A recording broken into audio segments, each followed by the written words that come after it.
Benvenuti da Caterina e un buongiorno a tutti, prima cosa, in questo oroscopo per martedì 8 aprile di Tarocchi Interattivi Astrologico.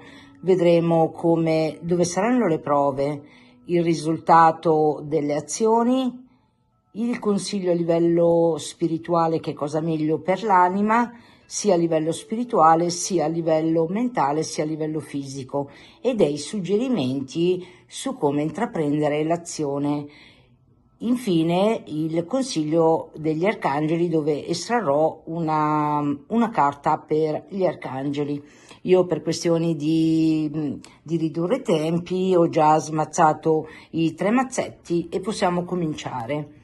Allora, è venuto fuori un bel sole che adesso già viaggia nel segno dell'Ariete, poi è venuta la bilancia e le prove saranno proprio nella nona casa, quindi nella casa degli studi superiori, ma anche nelle comunicazioni, negli spostamenti, e quindi anche nei rapporti fra fratelli e sorelle, quindi delle comunicazioni che magari sono rimaste irrisolte, si devono anche cercare di chiarire in questa giornata.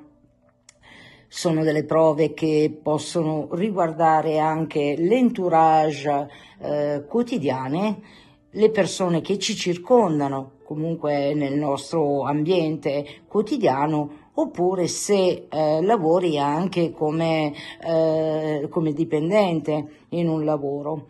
Il sole illumina comunque queste tematiche in questa giornata e bisogna anche cercare di restare un po' anche in equilibrio, senza pendere troppo da una parte all'altra, essere un tantino diplomatici anche come si comunica.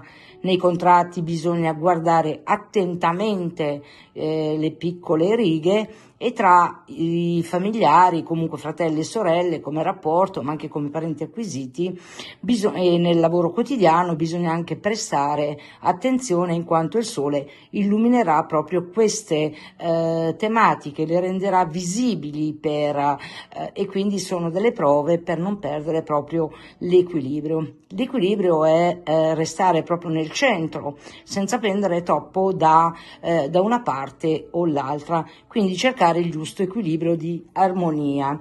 E ora passiamo al consiglio, diciamo, a livello spirituale. Presta attenzione a quello che ti risuona maggiormente, sceglilo distinto e fallo tuo per questa giornata di martedì 8 aprile. Allora, cosa è meglio per l'anima?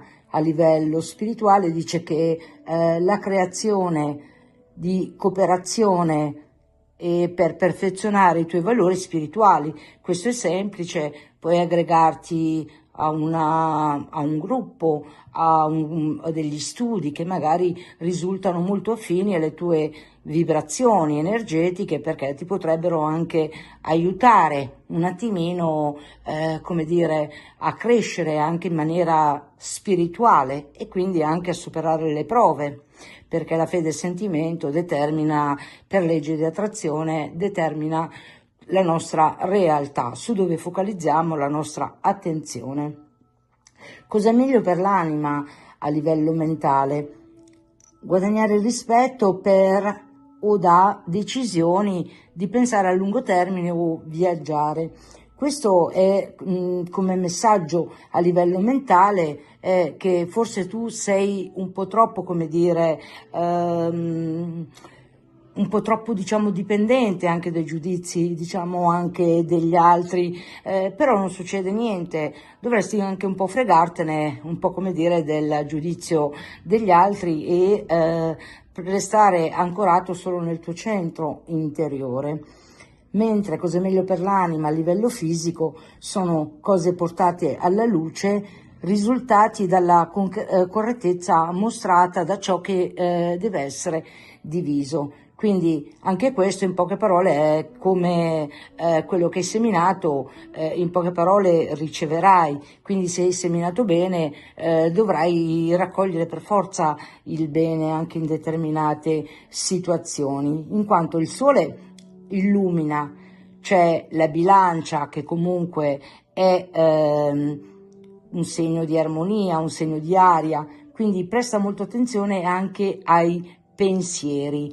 Tieniti per te tutte le cose cioè che non riguardano un po' troppo, diciamo, ipercritiche o cose di questo genere. Cerca di agire con diplomazia, diciamo, anche a livello fisico. Resta nel centro per trovare l'equilibrio. Vediamo invece a livello come azioni che cosa si possono fare a livello azioni per la giornata per superare. Dimostra a livello spirituale, dimostra le relazioni come se venissero da Dio, quindi considera anche le altre persone con più diciamo empatia, ricorda che anche siamo tutti uguali e che tutti, anche se in maniera apparente disuguale, abbiamo tutti la stessa essenza divina.